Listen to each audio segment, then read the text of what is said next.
بسم الله الرحمن الرحيم. ألف لام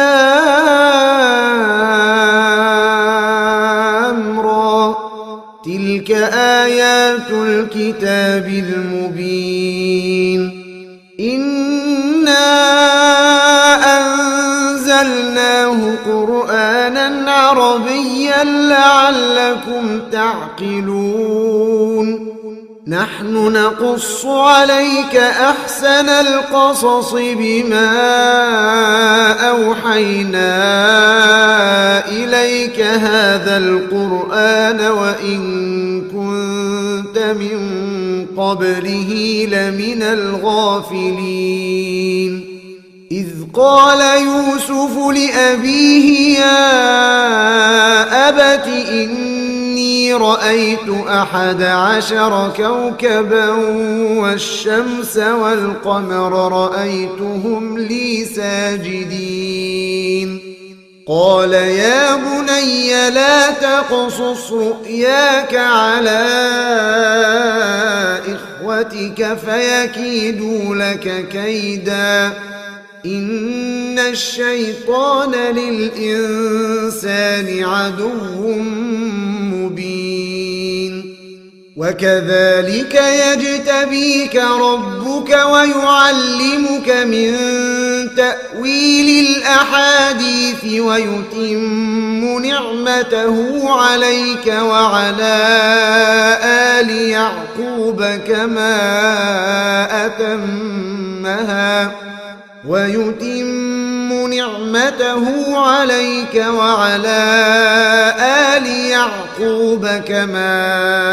أتمها على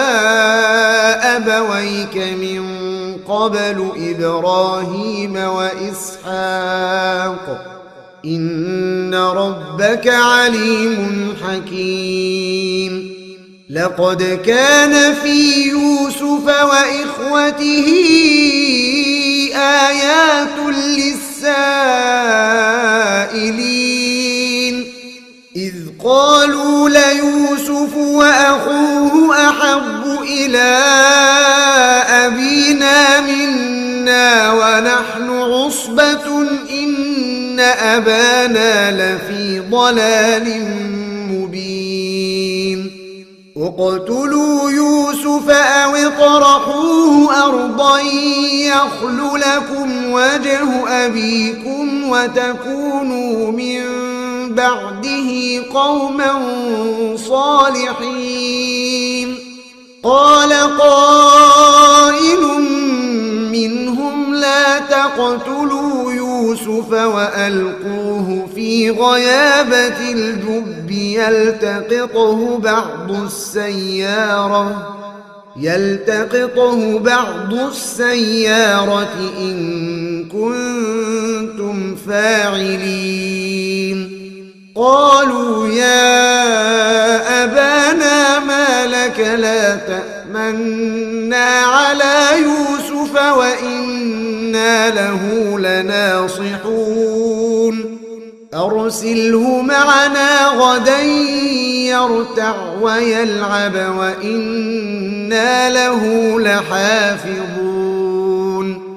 قال إني ليحزنني أن تذهبوا به وأخاف أن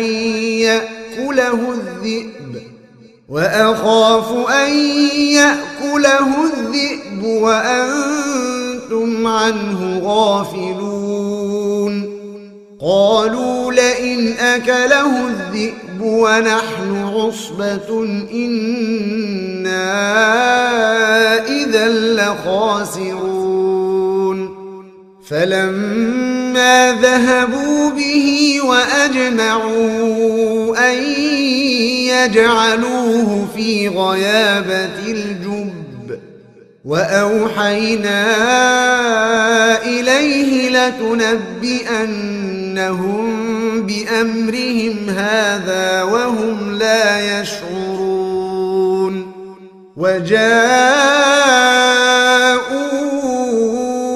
أباهم عشاء يبكون. قال قالوا يا أبانا إنا ذهبنا نستبق وتركنا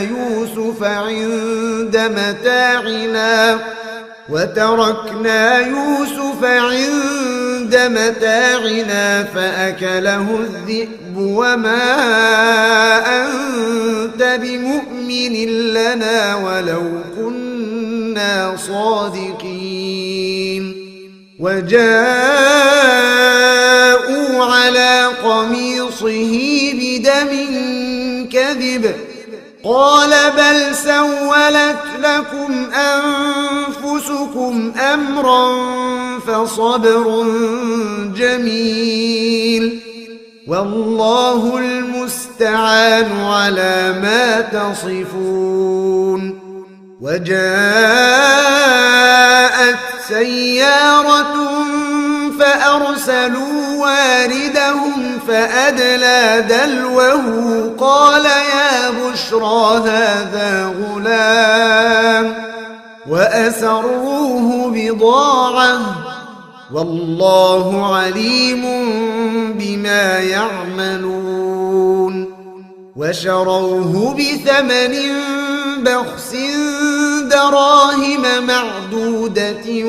وكانوا فيه من الزاهدين. وقال الذي اشتراه من مصر لامرأته أكرمي مثواه عسى أن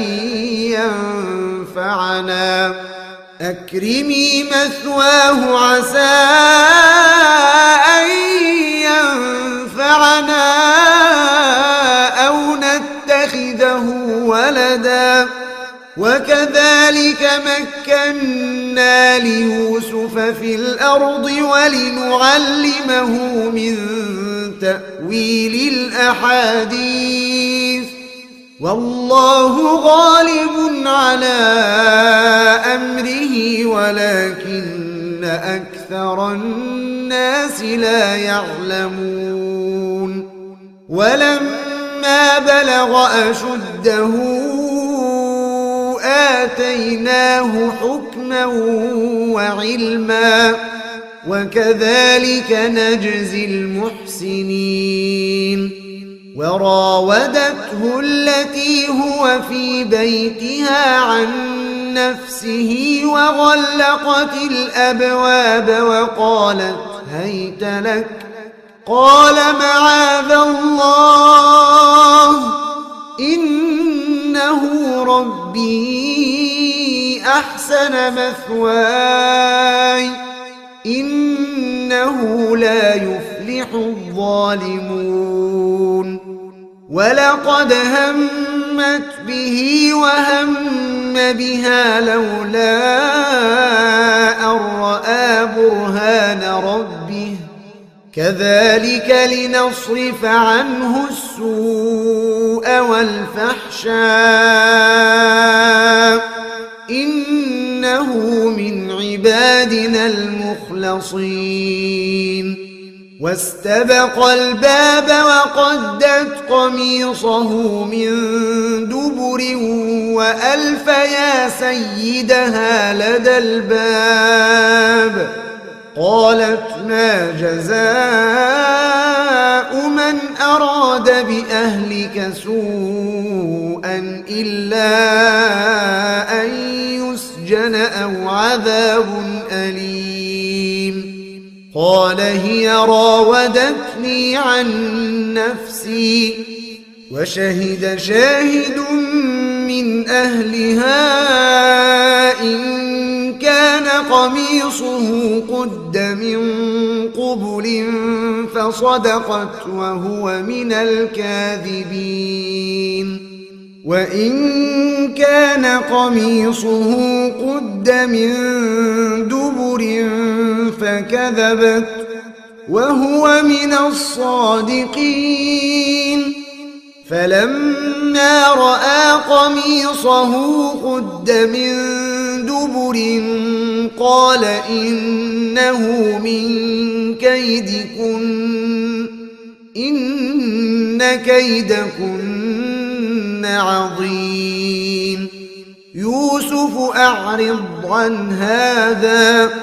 واستغفري لذنبك إنك كنت من الخاطئين. وقال نسوة في المدينة امرأة العزيز تراود فتاها عن نفسه قد شغفها حبا إنا لنراها في ضلال مبين.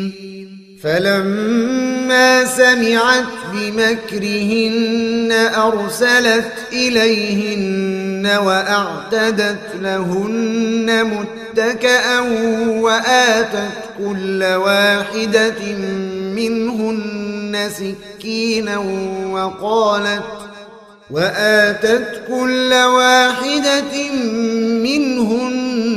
سكينا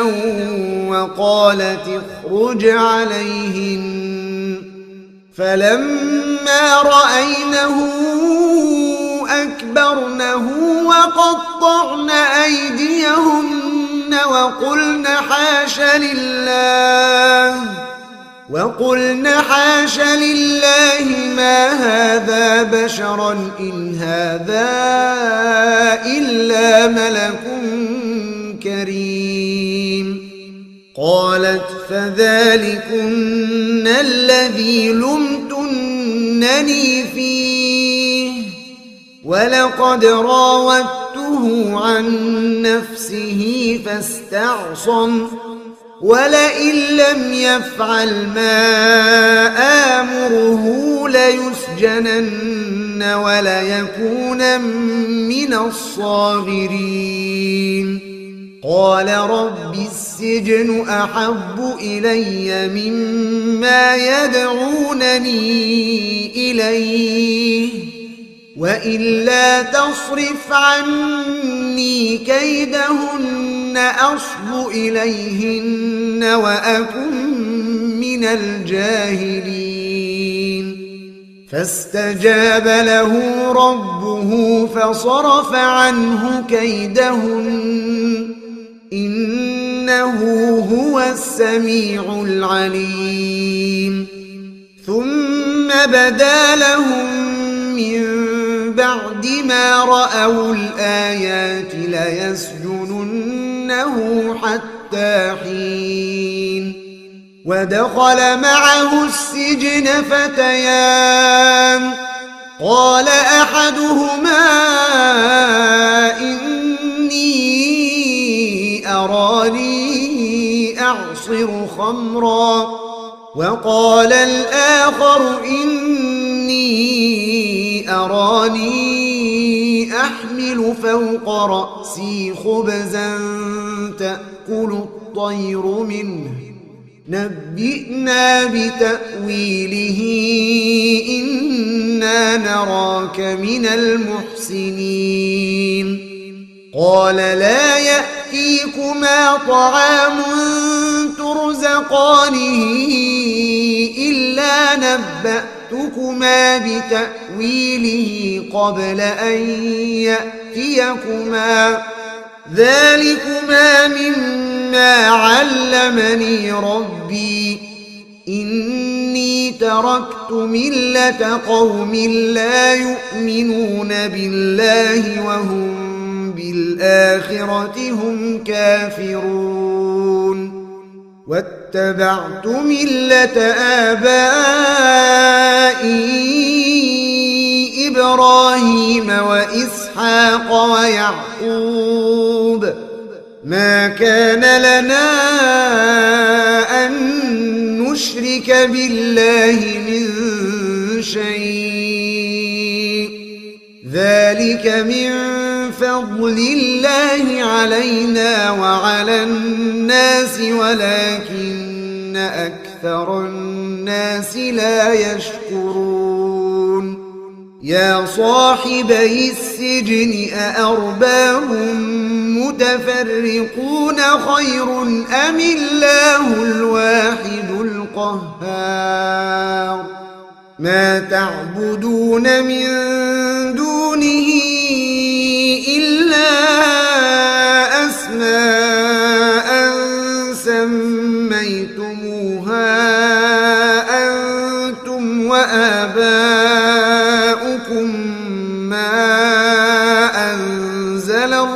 الله بها من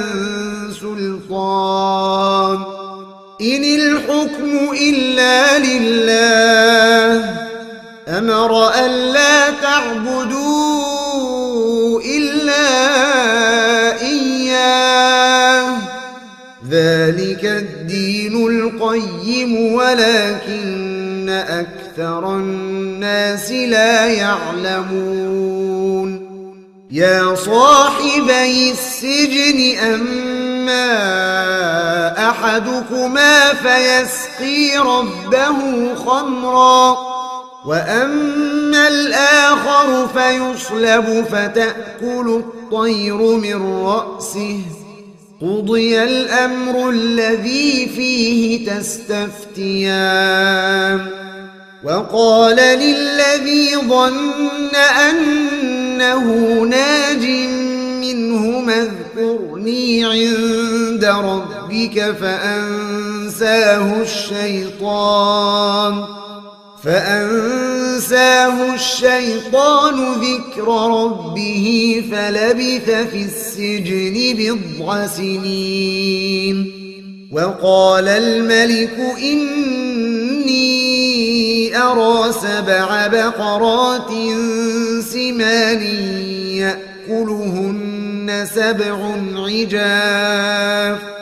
يأكلهن 7 عجاف و7 سنبلات خضر وأخر يابسات يا أيها الملأ أفتوني في رؤياي إن كنتم للرؤيا تعبرون قالوا أضغاث أحلام وما نحن بتأويل الأحلام بعالمين وقال الذي نجا منهما وادكر بعد أمة أنا أنبئكم بتأويله فأرسلون يوسف أيها الصديق أفتنا في 7 بقرات سمان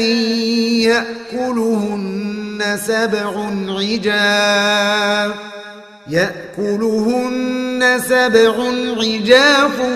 و7 سنبلات خضر وأخر يابسات لعلي أرجع إلى الناس لعلهم يعلمون قال تزرعون 7 سنين دأبا فما حصدتم فذروه في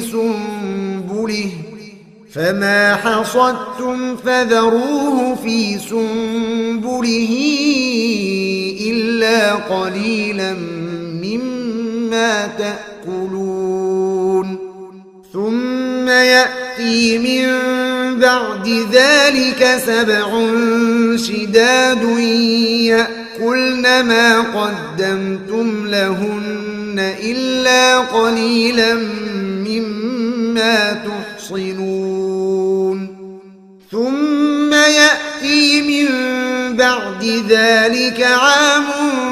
فيه يغاث الناس وفيه يعصرون وقال الملك ائتوني به فلما جاءه الرسول قال ارجع إلى ربك فاسأله ما بال النسوة اللاتي قطعن أيديهن إن ربي بكيدهن عليم قال ما خطبكن إذ راوتن يوسف عن نفسه قلن حاش لله ما علمنا عليه من سوء قالت امرأة العزيز الآن حصحص الحق أنا راودته عن نفسه وإنه إنه لمن الصادقين ذلك ليعلم أني لم أخنه بالغيب وأن الله لا يهدي كيد الخائنين وما أبرئ نفسي إن النفس لأمارة بالسوء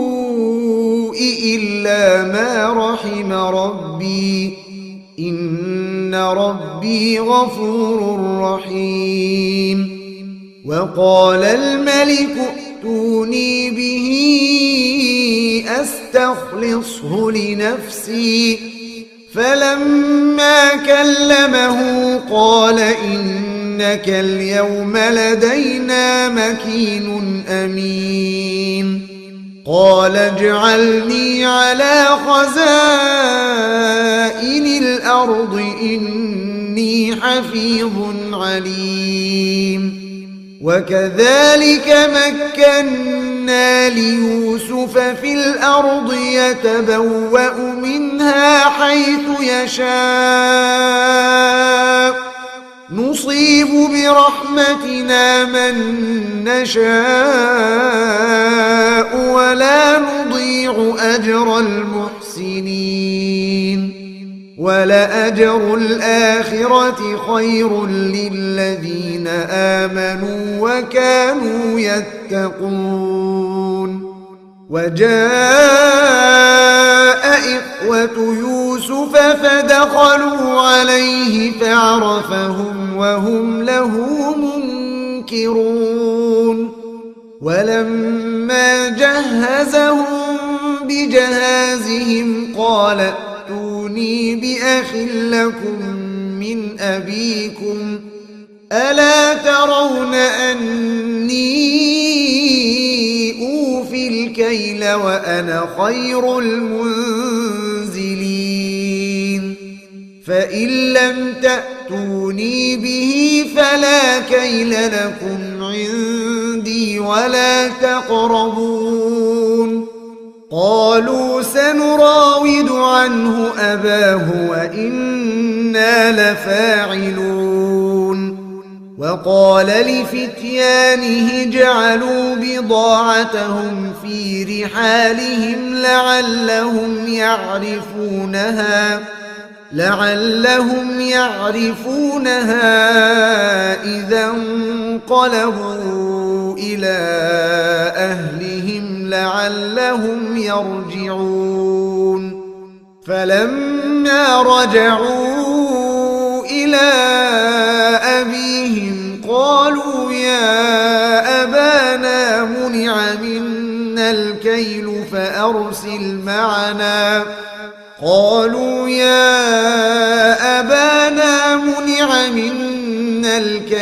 فأرسل معنا أخانا نكتل وإنا له لحافظون قال هل آمنكم عليه إلا كما أمنتكم على أخيه من قبل فالله خير حافظا وهو أرحم الراحمين ولما فتحوا متاعهم وجدوا بضاعتهم ردت إليهم قالوا يا أبانا ما نبغي هذه بضاعتنا ردت إلينا ونمير أهلنا ونحفظ أخانا ونزداد كيل بعير ذلك كيل يسير قال لن أرسله معكم حتى تؤتون موثقا من الله لتأتونني به إلا أن يحاط بكم فلما آتوه موثقهم قال الله على ما نقول وكيل وقال يا بني لا تدخلوا من باب واحد وادخلوا من أبواب متفرقة وما أغني عنكم من الله من شيء إن الحكم إلا لله عليه توكلت وعليه فليتوكل المتوكلون ولما دخلوا من حيث أمرهم أبوهم ما كان يغني عنهم من الله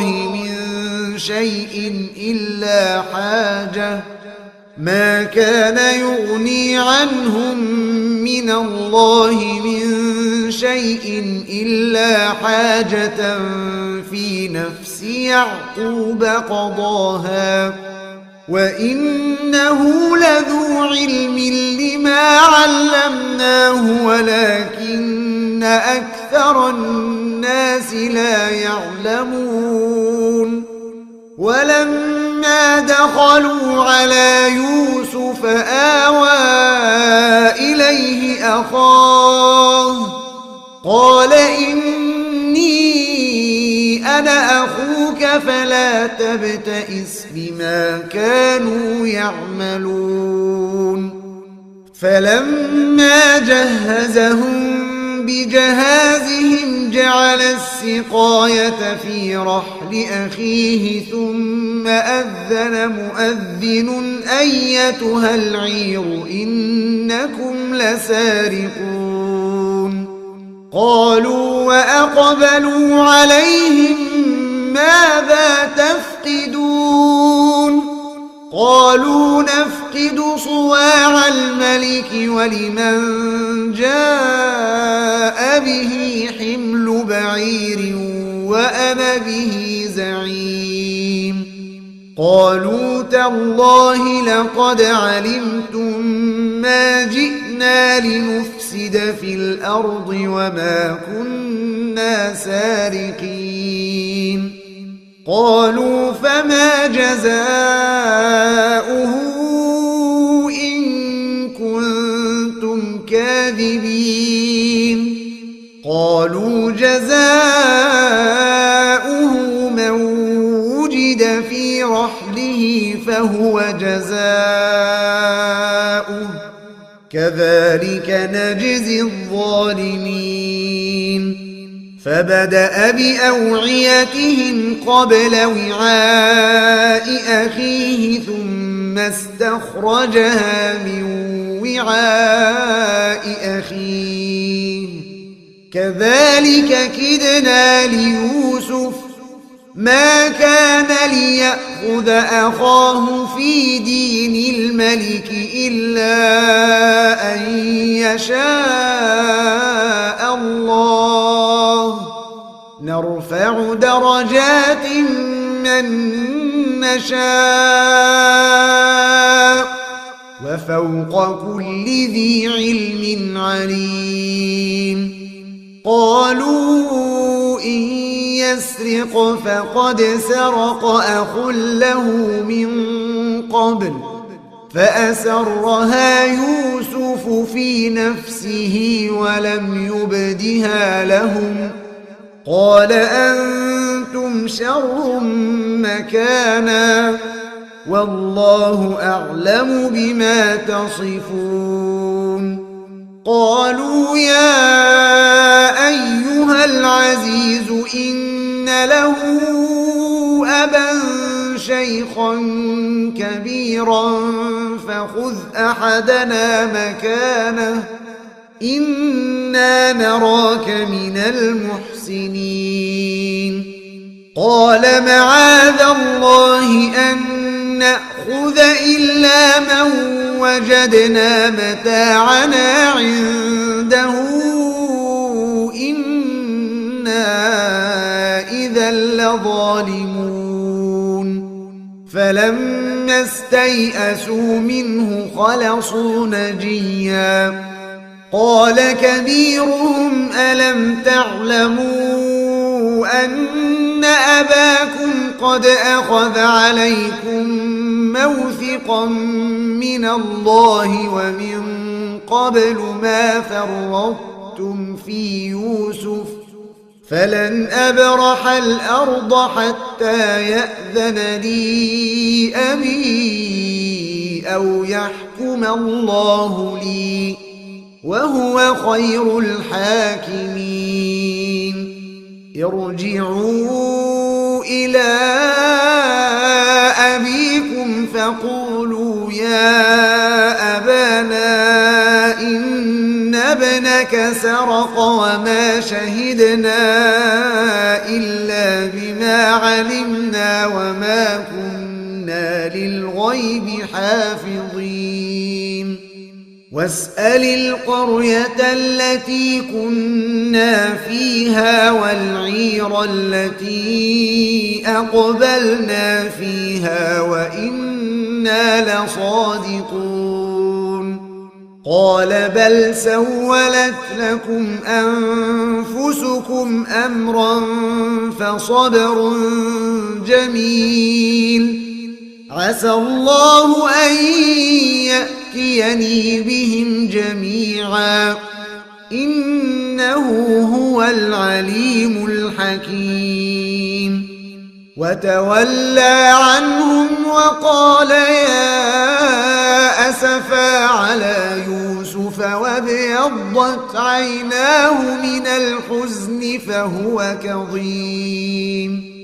قالوا تالله تفتأ تذكر يوسف حتى تكون حرضا أو تكون من الهالكين قال إنما أشكو بثي وحزني إلى الله وأعلم من الله ما لا تعلمون يا بني يذهبوا فتحسسوا من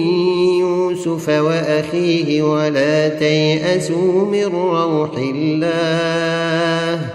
إنه لا ييأس من روح الله إلا القوم الكافرون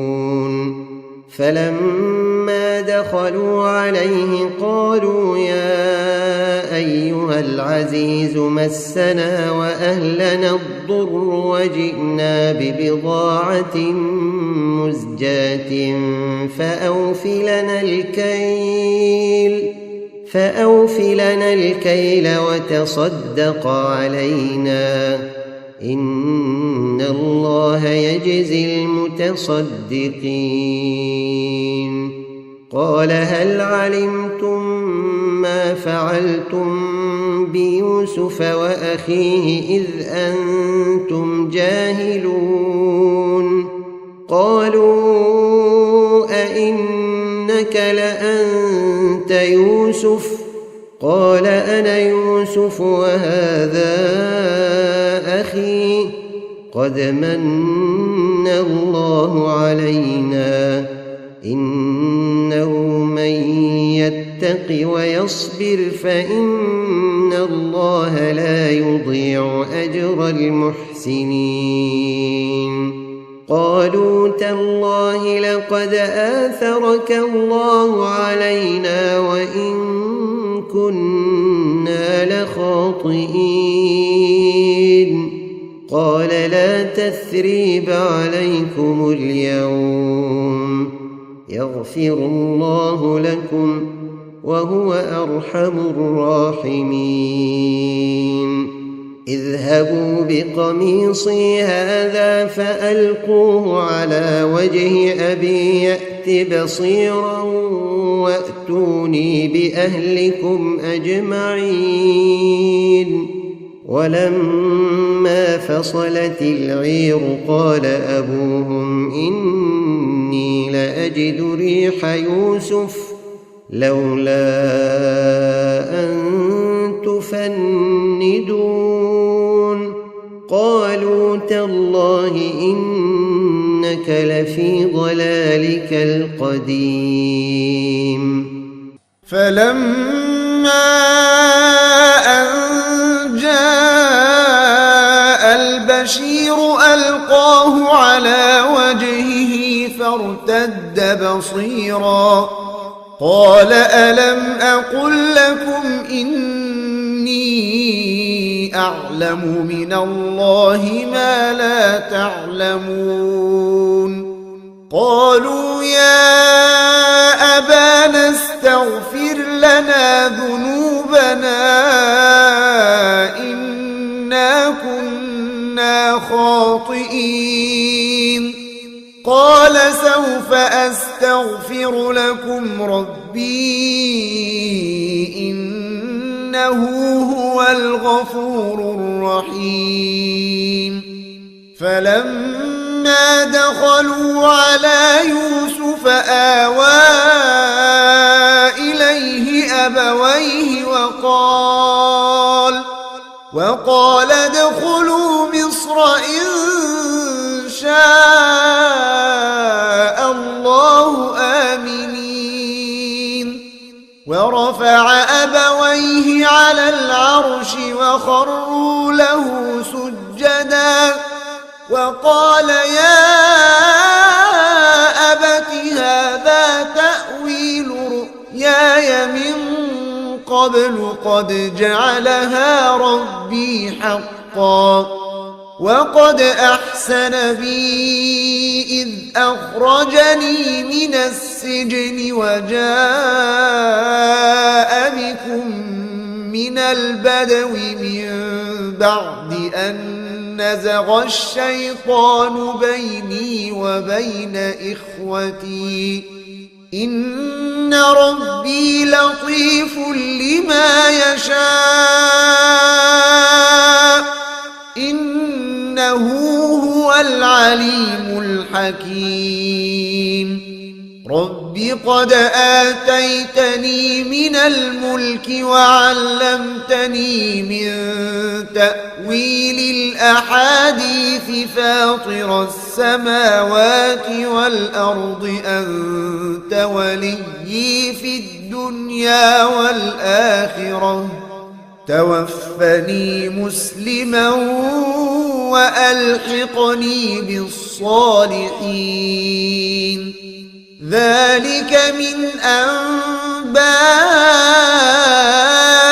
الغيب نوحيه إليك وما كنت لديهم إذ أجمعوا أمرهم وهم يمكرون. وما أكثر الناس ولو حرصت بمؤمنين وما تسألهم عليه من أجر